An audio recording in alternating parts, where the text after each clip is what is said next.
It employs more than 8,000 team members who produced more than 550,000 vehicles and 650,000 engines last year. Toyota has told us that the tariffs have negatively impacted their supply chain. For example, the price of rolled steel is up 40%, and the current price increase for engine and transmission parts is closer to 20%. I know that you, Mr. Secretary, and the President fully appreciate that neither Toyota Camrys nor Bourbon implicate national security. But I do want to ask you, does the administration have plans to mitigate the negative impact of retaliatory tariffs and ongoing trade negotiations that it has on American jobs and industries? First of all, I appreciate those specifics, and I am familiar with them. I think, as you know, the President is in Europe. He just concluded meetings yesterday with several European leaders and discussed trade. That was a very significant issue. There is a planned meeting with the EU later in the month. Again, we are very focused on the retaliatory measures and resolving them. Well, thank you. And again, we do want to hear more about your plans to mitigate the negative impact that these retaliatory measures are taking. So please stay in touch with us on that. So, switching gears to North Korea really quickly. By all accounts, the Singapore summit was successful, but we are now hearing that North Korea is actually in the process of expanding its nuclear facilities despite the summit. And last week, the North went on to criticize our, quote, gangster-like calls for nuclear disarmament. I appreciate that this administration is not making the same mistake as the JCPOA in upfront sanctions relief, but I do want to ask you and for some reassurance about us not taking the foot off of the sanctions pedal when we continue to hear this kind of belligerent rhetoric from the North. And in answering that question, I just remind you that this committee produced the Otto Warmbier North Korea Nuclear Sanctions Act. That bill passed the House 415-2, and it's over in the Senate. And that represents the toughest economic sanctions ever directed at North Korea.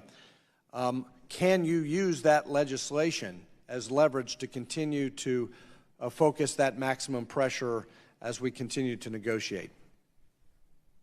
First of all, let me just say there are no plans to loosen up on sanctions, anything quite the contrary. The sanctions have been very effective. As regards to the legislation, we appreciate your efforts. We have tremendous tools at our disposal right now.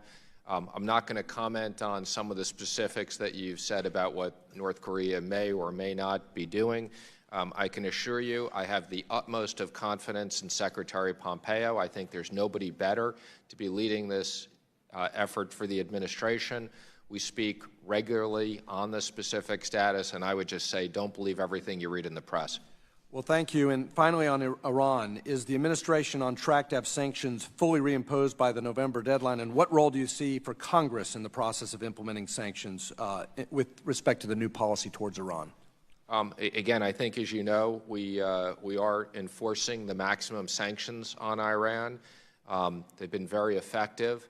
I have had many discussions with my European counterparts. There are a few situations where we will have modest wind-down periods and other things, but we expect compliance with the sanctions, and we've made that very clear, and many European companies have already done that. Thank you. Time of the gentleman has expired. The chair now recognizes the gentlelady from New York, Ms. Velasquez. Thank you, Mr. Chairman.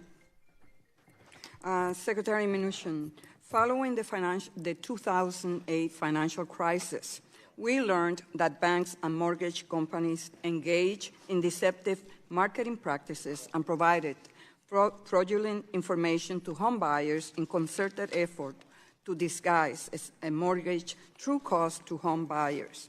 These dishonest practices fueled the subprime mortgage crisis, which helped drive the broader financial crisis, which brought the world's financial system to the brink of collapse. Just a few years ago, we also learned that Wells Fargo fraudulently opened more than 3 million customer accounts in order to inflate their cross-selling business and increase their bottom line. Most recently, it has been reported that UBS executives, both in Puerto Rico and here on the mainland, purposely withheld and disguised the true risk of Puerto Rican government bonds that UBS packaged into mutual funds and sold to residents on the island, wiping out $10 billion in retirement savings. So, Mr. Secretary, my question to you is, in your role as both Secretary, Treasury Secretary, and Chair of FSOC, do you believe that fraudulent and deceptive actions practiced by financial institutions could pose a threat to financial stability? Thank you. I do not believe that they could pose a threat at this point to financial stability, although I do acknowledge there are some very specific cases which the regulators are dealing with of improper practices. Do you believe that fraudulent and deceptive financial practices should be criminally investigated and, if necessary, prosecuted by the Department of Justice?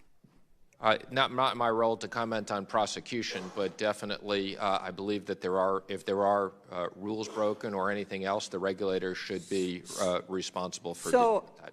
If we know that executives knowingly committed financial crimes or covered them up, they should do the time, don't you? I mean, again, I would just say my role in FSOC is to deal with the regulators. I'm not commenting on, obviously, it's DOJ's responsibility to enforce the laws. That's not within my purview. But on Tuesday, President Trump imposed a second round of tariffs on the additional $200 billion of Chinese goods. This led financial markets to tumble all day Wednesday. The Dow opened more than 100 points lower and continued to fall throughout the day, losing almost 200 points at market close. So, Mr. Secretary, media reports indicate that high-level talks between Chinese officials and the Trump administration on tariffs and trade have ground to a halt. Do you believe that talks will be reopened, and do you plan to participate in those discussions? yes, I plan to participate. Second of all, I would say to the extent that the Chinese want to make serious efforts to make structural changes, I and the administration are available anytime to discuss those.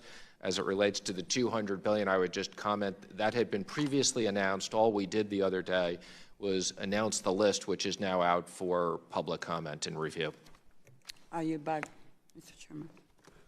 Gentlelady yields back. Chair now recognizes the gentleman from Missouri, Mr. Lukemeyer, chairman of our Financial Institutions Subcommittee. Thank you, Mr. Chairman, and welcome, Mr. Mnuchin, Secretary, up here. I'll give you a little respite from the trade talk here. I've got a couple other questions with regards to guidance, de-risking, and harmonization. So, with regards to guidance, over the years, a large amount of agency guidance, handbooks, and circulars have been issued. Almost none of it has been withdrawn or rescinded. Almost none of it went through notice and comment rulemaking or was submitted to Congress pursuant to the Congressional Review Act. I recently sent a letter to the federal financial regulators asking them that they issue directives affirming that agency statements, including guidance, that haven't gone through the notice and comment rulemaking do not establish binding legal standards. I've asked this question of Chairman Powell and Comptroller Otting, among others. So, do you agree with your colleagues that guidance is guidance and rules are rules? I do. As Treasury Secretary and head of FSOC, would you consider such an affirmation be included on future guidance coming out of your department, agencies you oversee, and FSOC? Again, I assure you that we will address this at the next FSOC meeting and discuss it. I don't think we need guidance coming out of FSOC, but we will review that with the regulator. Well, my hope would be, Mr. Secretary, that you would take the lead in having some sort of harmonization with all the agencies with regards to guidance. And with the guidance that's issued, whenever a guidance is issued, say something in there to the effect that this is guidance, it is not a rule, that guidance is something punitive action can be taken on because it's guidance, it's best practices, it's a suggestion of somehow how a bank should be doing something versus a rule that says you will do this. And I think it's important to be a distinction there, and it's important that I think in your position as head of EXOP that you could take the lead in harmonizing all this across all of the agencies, financial agencies, to be able to make this happen. I've always believed there should be consistency across the regulators, so that is an issue we will address with them. Thank you. I appreciate that very much. With regards to de-risking, 2 weeks ago, Congressman Clay and I sent you a letter on de-risking following a hearing that we held in the Financial Institutions Subcommittee. Our subcommittee has held several hearings on the issue and heard from a variety of stakeholders.